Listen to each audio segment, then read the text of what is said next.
Hi friend, कैसे हैं आप सब। उम्मीद करते हैं आप बहुत ही अच्छे होंगे। आज हम अपने गांव का दुर्गा पूजा का दृश्य सब दिखाएंगे।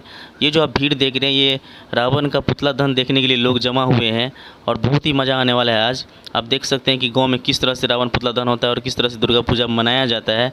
ये सब आपको पूरा दिखाएंगे, तो प्लीज़ आप लोग मेरे साथ वीडियो में ज़रूर बने रहिए।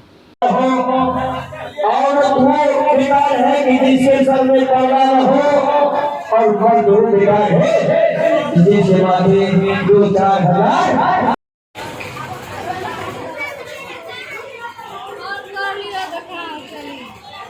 माटी में एक मिली जाती है। एक फैमिली से आप लोग स्वागत करेंगे दोस्तों हमारे बीच से।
चलना